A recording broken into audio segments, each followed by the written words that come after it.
আজ আমরা আলোচনা করব প্রজেক্টাইল মোশন নিয়ে। প্রজেক্টাইল মোশনের কিছু সিমুলেশন এখন আমরা দেখব। তো আহ, আমাদের এইচএসসির বইয়ে যে প্রজেক্টাইল মোশন চ্যাপ্টারটি রয়েছে সেটার সিমুলেশন আমরা এই পিএইচইটি সফটওয়্যারের মাধ্যমে আজকে ট্রাই করে দেখব। তো এখানে আমরা দেখতে পাচ্ছি একটা স্তম্ভ। এই স্তম্ভের উপর স্তম্ভটার উচ্চতা কমানো বা বাড়ানো যাবে। তো এখান থেকে আমরা অ্যাঙ্গেলও চেঞ্জ করতে পারবো। যেমন এখন অ্যাঙ্গেল 0 ডিগ্রি, মানে এটা হরিজন্টাল।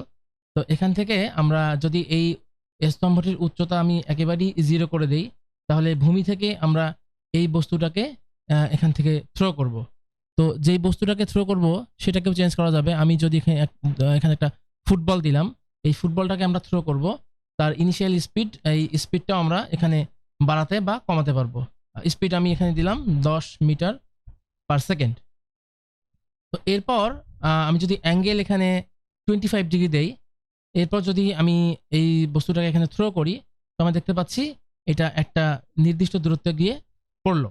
তো এই দূরত্বটা মেজার করা যাবে এই স্কেল দিয়ে। আচ্ছা, আর আমরা একদম একদম অনুভূমিক করে দিলাম 0 মিটার। এরপর অ্যাঙ্গেলটা চেঞ্জ করে 45 ডিগ্রি দিলাম। আমরা জানি 45 ডিগ্রিতে কোনো কিছু থেকে থ্রো করলে সর্বোচ্চ দূরে গিয়ে পড়ে।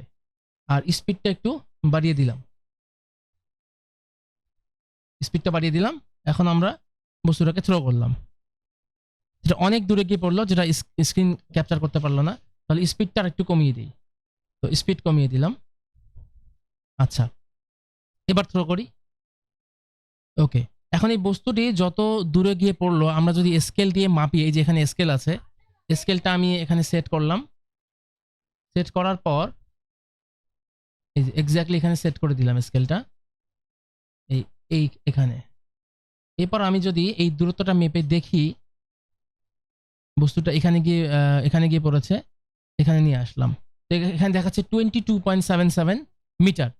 তো আমি এই 15 মিটার/সেকেন্ড অ্যাঙ্গেলে মারলাম 45 ডিগ্রি অ্যাঙ্গেলে। এখন আমরা আমাদের বইয়ে যে সূত্র পড়েছি R=u²sin2α/g, এইটা ক্যালকুলেট করে যা আসবে আমাদের এখানেও তাই দেখতে পাবো।